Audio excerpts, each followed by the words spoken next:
Irmãos, mais uma vez, graça e paz. Vamos abrir a palavra de Deus no Evangelho de Jesus Cristo, segundo escreveu o evangelista Mateus, no capítulo 22. Mateus, capítulo 22, do versículo 1 até o versículo de número 14. Mateus 22, 1 ao 14. À medida que os irmãos encontrarem o texto, eu convido a se colocar de pé, em reverência à palavra de Deus. Nós vamos ver o Evangelho, Mateus 22. Os encontraram?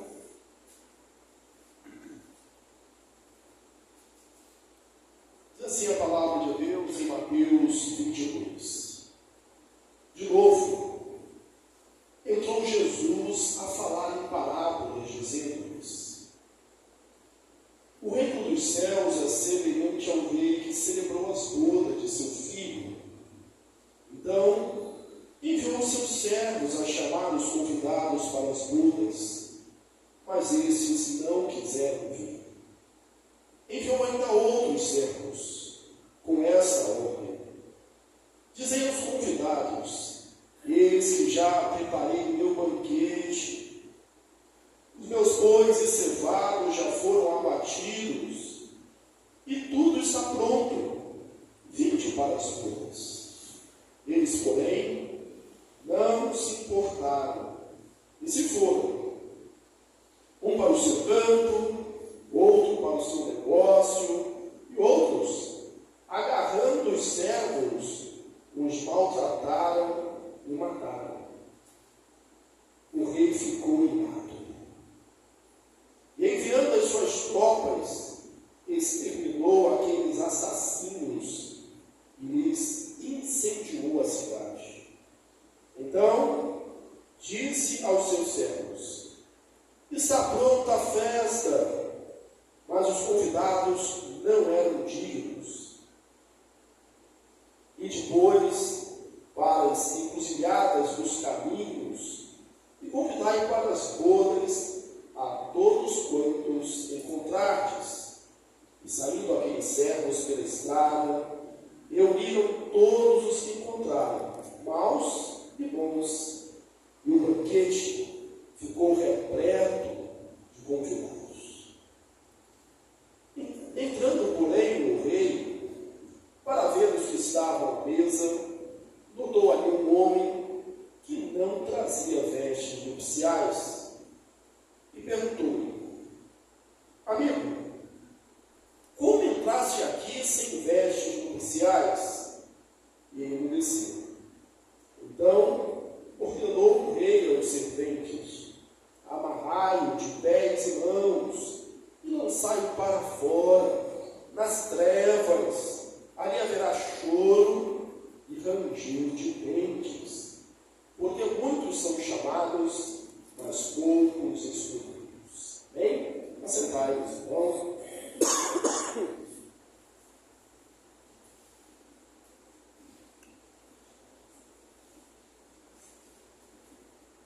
Esta é a terceira parábola de um grupo de parábolas.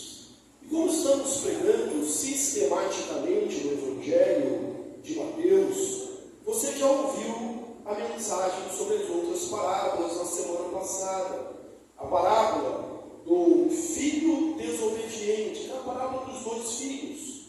Quando o Senhor mandou, o dono da casa, o Senhor, mandou um filho, vai trabalhar na vinha.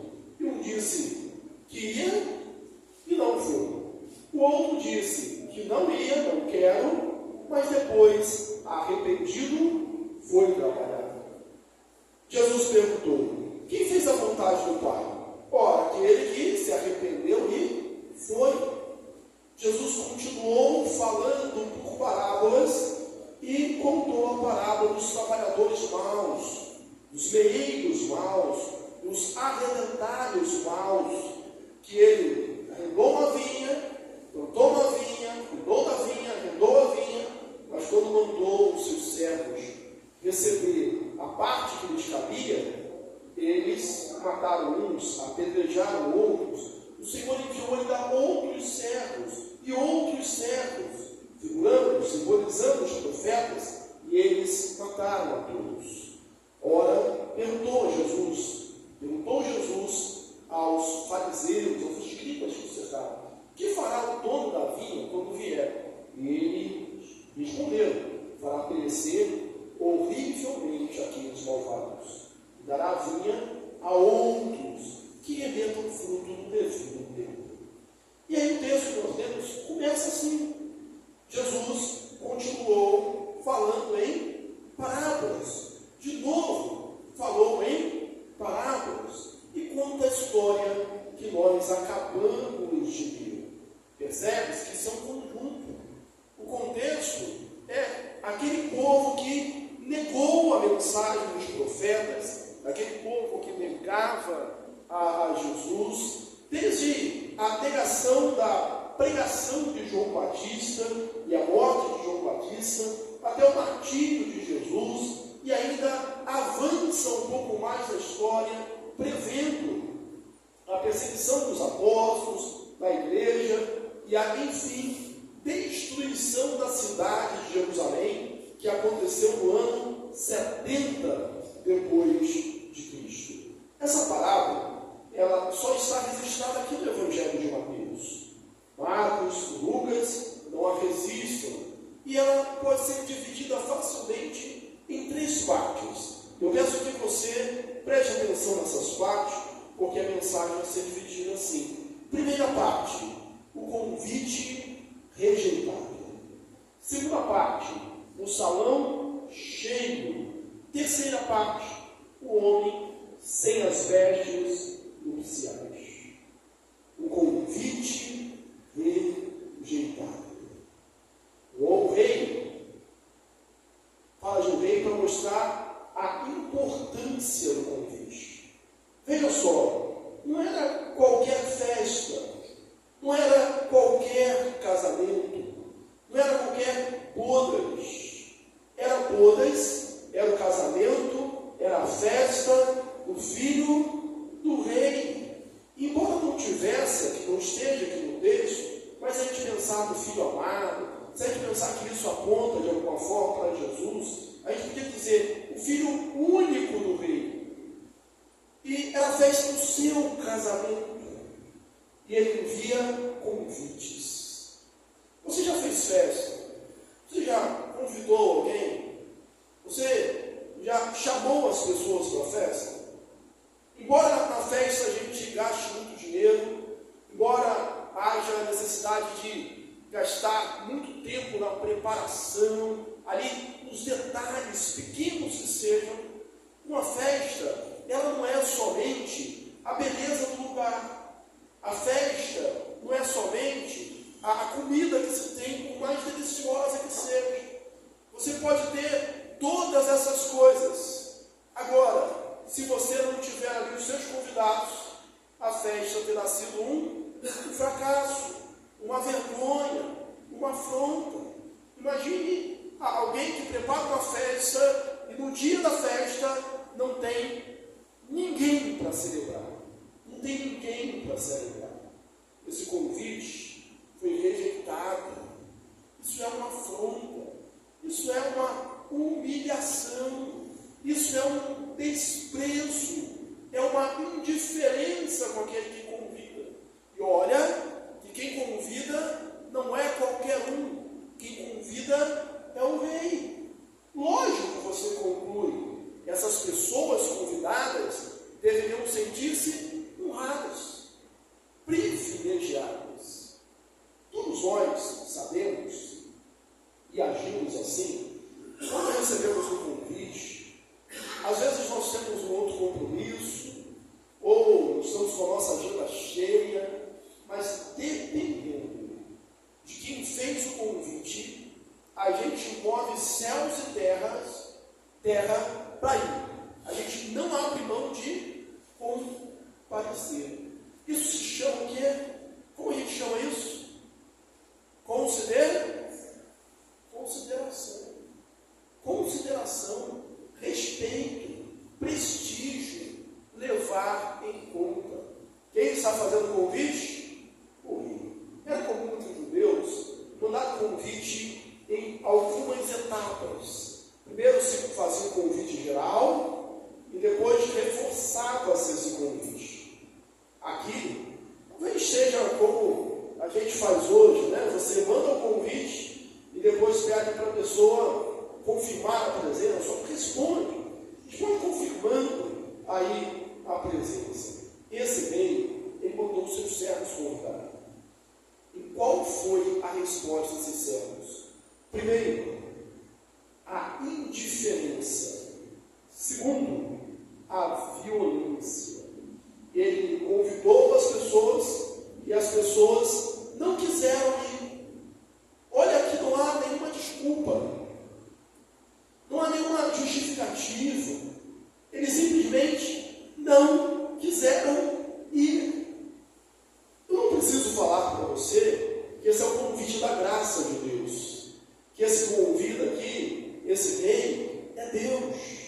Que convida, que chama, que quer que a sua festa esteja cheia de vida, cheia de pessoas.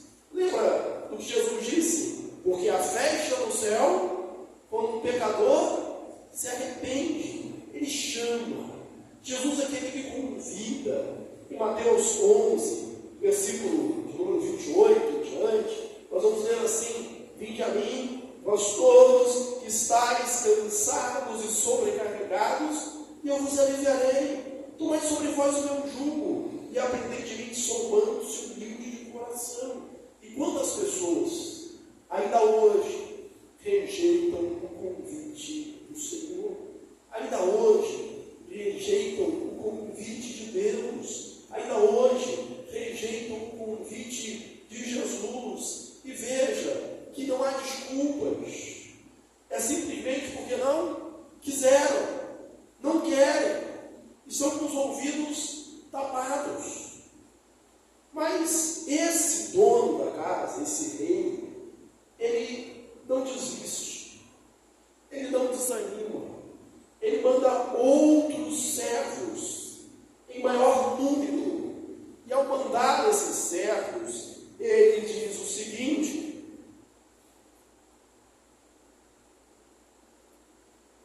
o banquete está pronto, eu já matei os novilhos, o cevado, a mesa está posta. Quer dizer, eu já fiz todo o investimento, não há como voltar atrás, é só vocês virem e participarem do banquete. É como se ele estivesse fazendo um apelo, é como ele estivesse insistindo, é como se ele estivesse dizendo: é importante, vocês não perceberam, mas é importante para mim, é importante para o meu filho, é importante para a festa que vocês venham. Eu quero, eu desejo, eu estimo a presença de vocês. O que eu vou fazer com esse banquete que eu preparei? Mas eles não querem, eles não vão. E aí o texto vai dizer assim: um foi para o seu negócio, outro foi para o seu campo, foram fazer os seus afazeres, foram viver as suas próprias vidas, mostrando uma completa indiferença, uma grande indiferença, uma desconsideração. Mas o dono da casa, o dono da festa, o rei, ele insiste e diz que envia outros servos para convidar de novo, para reiterar o convite. Foi um convite, 2 convites, 3 convites, a uma insistência. Sabe o que a gente vê aqui, irmãos? A gente vê a bondade de Deus, a paciência de Deus, a perseverança de Deus em chamar o homem. Na história, esse convite de Deus começa muito cedo. A gente remonta, portamos ao Éden, quando Adão e Eva pecaram no jardim, na viração do dia, ouviu-se a voz de Deus dizendo: onde estás? E essa voz continuou ecoando através dos profetas. O profeta Jeremias, apelidado de um profeta chorão, ali por causa das suas lamentações pelo povo. No capítulo 7, versículo 13, falando dessa dureza do coração do povo, de ouvir a mensagem, de receber o convite de Deus ao arrependimento, ele diz assim: cedo comecei a falar, mas vós não ouvistes. Cedo comecei a falar, e vós não ouvistes. Chamei-vos, mas não respondestes. É um Deus que chama, é um Deus que chama cedo, é um Deus que insiste em chamar pelos profetas, mas Israel, os judeus, não atenderam, não se arrependeram. Como a gente está pregando capítulo a capítulo, eu posso rever aqui rápido o capítulo 19, quando fala de outra vinha, de os trabalhadores da vinha. O Senhor saiu de madrugada a convidar trabalhadores para a sua vinha. E chamou alguns. Aí deu a hora nona, a hora terceira, perdão, às 9 horas da manhã, ele voltou à praça e contratou outros trabalhadores. E ali no texto, algo belo, mostrando esse amor de Deus, porque ele vai de madrugada, ele vai à hora terceira, ele vai à hora sexta, ele vai à hora nona, ele vai à hora undécima, buscar esses trabalhadores, contratar esses trabalhadores de madrugada, às 9 horas da manhã, ao meio-dia, às 3 da tarde, às 5 horas da tarde, ele insiste. Vemos aqui a bondade e a paciência de Deus com o seu povo, a paciência de Deus conosco.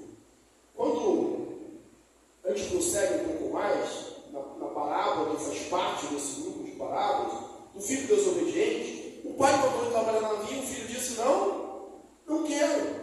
Aquele filho devia ser castigado, mas o pai não faz nada. O pai é paciente, o pai é longânimo vai ter um ânimo longo, é esperar um pouco. Deus espera o arrependimento.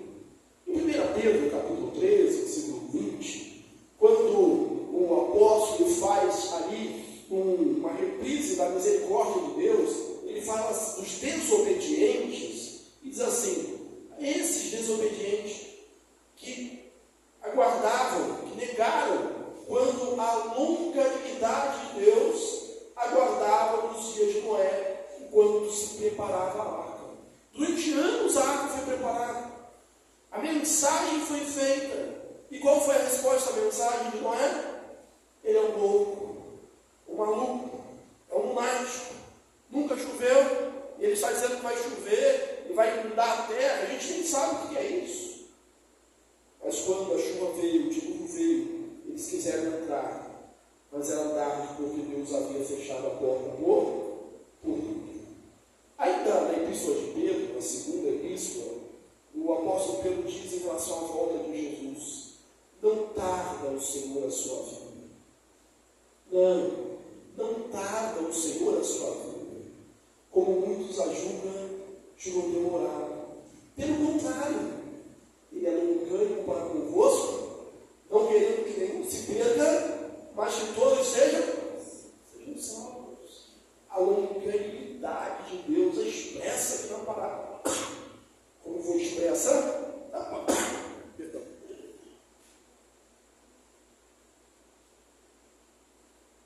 Como foi expressa na parábola anterior.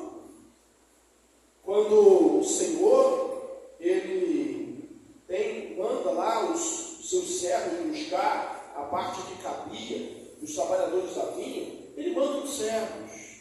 E eles não entregam o pagamento, ele maltrata os servos, ele manda outros, até que ele faz um ato extremado, enviando o seu próprio filho, dizendo: ao meu filho vão respeitar, pelo meu filho vão ter consideração, Mas o raciocínio dos lavradores de mal foi diferente. Eles aí, o herdeiro, matemo-lo e a vida será nossa.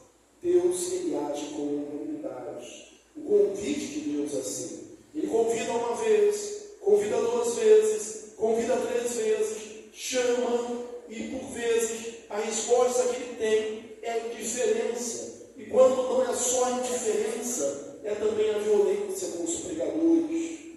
Quantas vezes Deus te chamou? Quantas vezes Deus tocou no seu coração?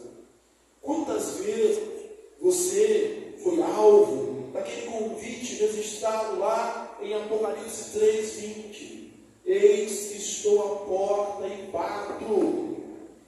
Se alguém ouvir a minha voz e abrir a porta, eu entrarei, cearei com ele e ele comigo. Deus chama você para um banquete. Deus chama você para fartura. Deus chama você para festa. Deus chama você para alegria. O que acontece por vezes, talvez você seja como esses homens da cidade, que dizem: olha, eu não vou, eu não quero, eu não posso, eu tenho mais o que fazer. Quem sabe você seja montado entre aqueles que postergam, dizendo: quem sabe quando eu for mais velho? Quem sabe quando eu me aposentar? Quem sabe quando a vida estiver mais fácil? O Senhor continua convidando. Mas você já ouviu aquela frase? Paciência tem limite? Ela é verdadeira. É verdadeira em relação a Deus também. Deus é longânimo, Deus é paciente. A paciência de Deus é um dos seus atributos. Mas a paciência de Deus tem limite. Quando mataram, depois da 3ª vez, enviado que foram os convites, o rei Ciro, o rei foi tomado de ira e fez perecer aqueles malvados. Olha que diferença, irmãos. Olha como a coisa muda de convidado, de pessoa que está sendo chamado, agora de malvado, de alguém que está sendo chamado para um banquete, mas agora é alvo da fúria do rei, que manda destruir a cidade e matar aqueles homens. Com certeza, essa é uma história dramática, mas é algo para ilustrar de forma muito vívida aquilo que tem a ver com a nossa responsabilidade. Hoje Deus te convida. Hoje as portas estão abertas. Mas eu preciso dizer para você que um dia as portas estarão fechadas. E não vai adiantar bater. Não vai adiantar chorar. Não vai adiantar clamar. Hoje é o dia aceitável. Se você ouvir a voz de Deus, não endureça o seu coração. Historicamente, quando se cumpriu essa profecia? Se cumpriu no ano 70 depois de Cristo, quando o general Tito, filho do imperador romano Vespasiano, depois da guerra ali travada com os judeus, ele invadiu Jerusalém e matou a todos. Flávio José, o historiador daquela época, ele relata que mais de 1 milhão de judeus perderam ali a sua vida. E não houve hierarquia. Não respeitou-se se era sacerdote ou se era leigo. Todos foram massacrados. Não se respeitou se era homem ou mulher. Todos foram mortos. Não se respeitou, não se fez diferença se eram crianças ou idosos. Foram massacrados. Se a mulher estava grávida ou não, foram massacrados. 1 milhão de judeus perdeu a sua vida. Israel como nação foi dizimada, deixou de existir. O templo foi destruído, tudo foi destruído. Israel só voltou a ser uma nação depois de 1945, mas perdeu o seu direito, perdeu a sua posição. Por quê? Porque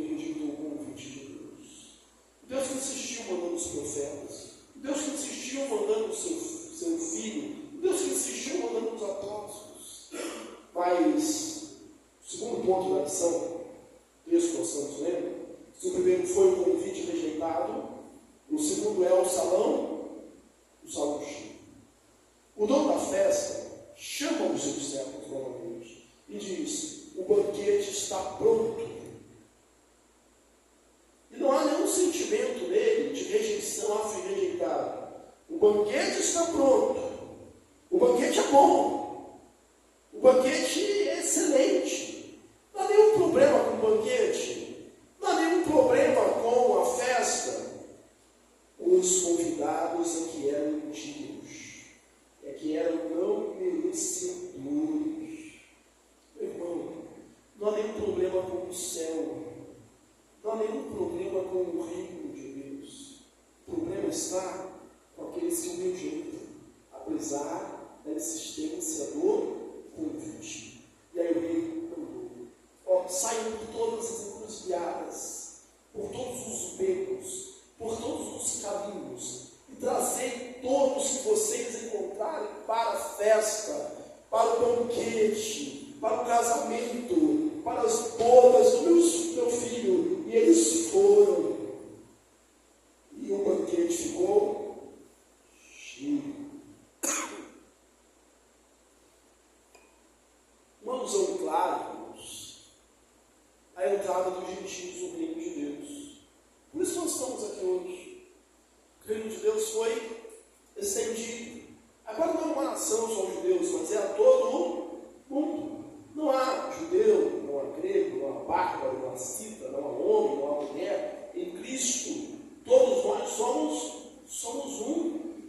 Encheu-se o reino. O reino espalhou-se, tomou toda a terra, expandiu-se por todos os cantos. Como disse Jesus na ordem, e proclamar o Evangelho, e portanto, fazer discípulos de todas as nações. Hoje a gente pega o Evangelho por todo mundo, a toda criatura. Ora, o banquete ficou cheio. E aí eu tenho 2 pontos para você. Se você não entrar, vai ter gente que vai entrar. Se você não crê em Deus, Deus continua sendo Deus. Se você não aceitar o convite, o céu vai continuar tendo festa. Quem vai sofrer é você. Mas eu te amo. E por isso Ele insiste, convidando, chamando. Eu não sei quantas oportunidades você já teve, mas eu sei que hoje é mais uma dessas oportunidades para você consertar a sua vida com Deus, para você atender o convite, para você dizer: eu quero estar nesta festa. O banquete ficou cheio. O reino de Deus não conhece fracasso. Pode haver perseguição, podem matar os crentes, podem tentar fechar as igrejas. O reino de Deus não conhece fracasso. O banquete estará cheio. A festa vai acontecer, apesar da indiferença de uns, da violência de outros. A festa vai acontecer. A sua resposta é se você vai estar dentro ou se você vai estar fora. Se você vai estar com Deus ou você vai estar sem Deus. Se você vai passar a eternidade no céu ou se você vai passar a eternidade no inferno. É uma decisão, é algo que você tem que fazer. O banquete ficou cheio. Lembre-se, o reino de Deus não conhece derrota, mesmo porque o rei é soberano. Deus é soberano. O soberano que estende a mão aos seus súditos. O soberano que estende a mão ao servo. E às vezes o servo, por egoísmo, por orgulho, por vanglória, por soberba, por todos esses sentimentos próprios do ser humano, rejeita o amável convite do bondoso Deus. A terceira parte, em que se divide essa parábola, é o convidado sem as vestes nupciais.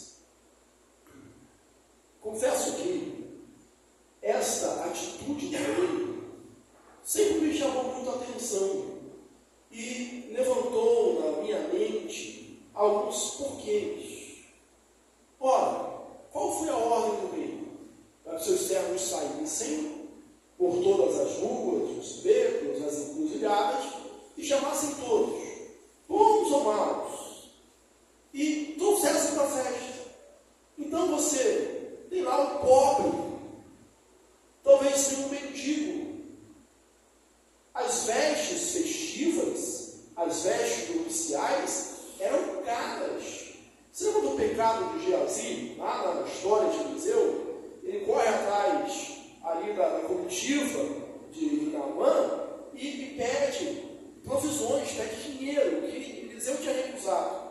E dentro do pagamento dado ali por Naamã, pensando que Geazi viu o nome de Eliseu mesmo, ele entrega 7 vestes ou 10 vestes festivas. Por quê? Porque era algo muito, muito caro. As pessoas comuns não tinham. Mesmo hoje, se você for convidado, alguém for convidado para uma festa muito chique, uma festa de gala, um casamento, tipo assim, de uma hora para outra, você vai dizer, estou preparado. Estou preparado para essa festa. Eu tenho roupa para ir. O rei mandou chamar e as pessoas chamaram. Alguns foram pegos de sopetão, foram pegos de improviso. Eu estava lá na minha esquina, lá mendigando, de repente eu convite, eu estou aqui. Então, quando o rei vem feliz, alegre, naquele banquete cheio, ele olha os convidados, ele vem cumprimentar talvez os convidados, como é próprio uma festa de casamento, né, fazer a cortesia ali da família. Ele conta um homem que não estava vestido com vestes nupciais. Eu pergunto, mas por que o rei ficou irritado com isso? Se ele mandou chamar todos. Existem algumas explicações. A mais antiga, embora não esteja presente no texto, é que o rei, quando ele mandou convidar a todos, pobres, ricos, gente que estava pelo caminho, ele também ofereceu o seu tesouro, a sua realeza, a sua riqueza, vestes, a entrada para todos os convidados.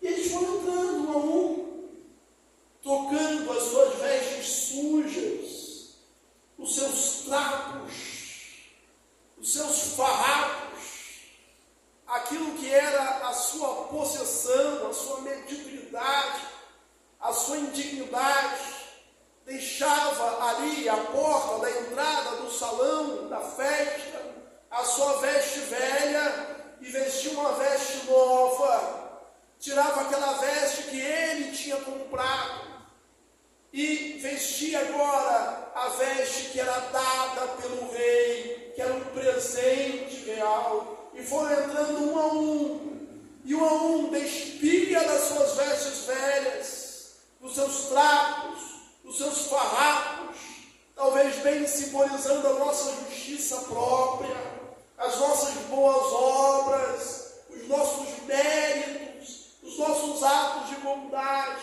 ia trocando aquilo tudo pelo que Deus dava, pelo que o rei dava. O profeta vai dizer que, Isaías, que os nossos atos de justiça são para com Deus como trapos de imundície. Eles iam tirando esses trapos, iam botando a veste que o rei dava. Mas continuamos conjecturando, entrando um a um, até que chegou um homem. E o servo lá diz, olha, o rei tem uma veste nova para você. Ele deve ter olhado para a sua veste, não, essa está boa. Essa eu comprei com o meu dinheiro. Essa foi muito suor. E deve ter se ajeitado, deve ter se arrumado. Não é com essa roupa aqui, com a minha roupa. Com as minhas vestes.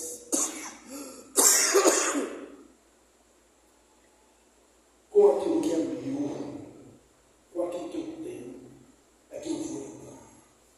Porque essa roupa está boa. Ele entrou. E quando ele veio, mudou só aquele homem. Veja bem, que de algum multidão que enchia o salão, de pobres, de miseráveis, só aquele homem não tinha vestes de bodas, não tinha vestes festivas, não estava apropriadamente vestido. E quando o rei chega para ele, toda vez que a autoridade chega para nós, tememos.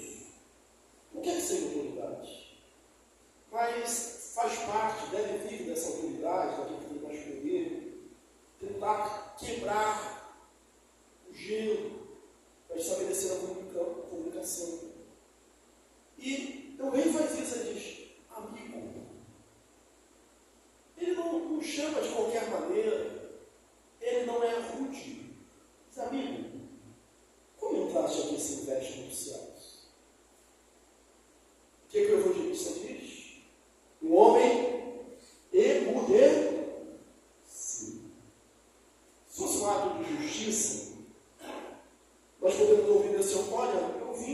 essas roupas que eu tenho, que eu estava lá na rua, eu não tenho outra, a única que eu tenho. Não falou isso, porque não tinha argumento para falar. Ou então ele podia ter dito, olha, eu vi o pessoal entrando, está todo mundo entrando, estou convidado, e o servo que estava à porta, deu veste nova, bonita para todo mundo. Eu até pedi, eu até queria uma veste nova daquela bonita, mas ele não me deu. Também não é o caso. Se ilustra aqueles que querem entrar no céu por meios próprios, com a sua justiça própria, com as suas próprias boas obras, com a sua própria força, com a sua própria determinação. Sabe o que acontece com eles? São lançados fora, nas trevas. As trevas aqui contrastam com o salão iluminado, com o salão de festa. Jogado nas trevas, ali haverá choro e ranger de dores. A Bíblia, ela fala muito disso. O apóstolo Paulo, em suas cartas, diz: despojai-vos, pois, do velho homem, segundo as tradições humanas, segundo o que é na terra, e revesti-vos do novo homem, que é segundo Deus. Despir-se do que é velho e vestir-se do que é novo. Na verdade, todos nós precisamos aprender, e sabemos isso na prática, para botar a roupa nova, você tira a roupa velha. Você tem que se despir daquilo que você é. Você tem que jogar fora aquilo que você é. Você não pode ficar apegado a esses farrapos de vida, de justiça que você acha que tem, de ideias, de filosofias, de conhecimentos. Você tem que abrir mão disso e botar a veste oficial que Deus te dá. Revestir-se de Cristo. E aí você pode estar no salão do rei, na festa do rei, no céu, se banqueteando, se deliciando, comendo, bebendo, rindo, porque você está com as vestes reais, as vestes que não que você comprou, mas que o rei te deu, que o rei providenciou para você. Nós somos lavados e remidos pelo sangue de Jesus. Estamos cobertos por ele. Essa é a nossa salvação. Ainda, para concluir, bom lembrar que foram chamados bons e maus. Há outra parábola semelhante a essa, que é dos peixes apanhados pela rede, que eram bons e maus, apanham todos. Bons e maus estavam no banquete. Não está dizendo que gente que é ruim, permanece em mim, vai para o céu. Não é isso. É que quando Deus chama gente boa e gente ruim, segundo os padrões humanos. A gente vê se converter. Gente que quando a gente olha assim, humanamente falando, é gente boa, é gente cumpridora com seus deveres, é gente estudiosa, é gente que cumpre os seus compromissos, é um bom pai de família, é um bom filho. A gente vê gente se convertendo assim. Mas a gente vê gente também ruim, gente má, gente que presta, se convertendo, mudando de vida. No lugar do reino de Deus, no banquete de Deus, há lugar para todos. Nós não somos chamados pela nossa bondade. Não é a nossa bondade que faz entrar no céu, é a bondade do Rei, é a bondade de Deus. Mas uma vez aprendendo o convite, só poderemos estar lá se estivermos despidos do velho homem, com as suas concupiscências, com os seus prazeres, e nos vestirmos de novo, do novo homem, que é feito segundo Deus, que é feito segundo Jesus. O banquete está nesse. Ele continua. A festa continua. O Senhor continua chamando.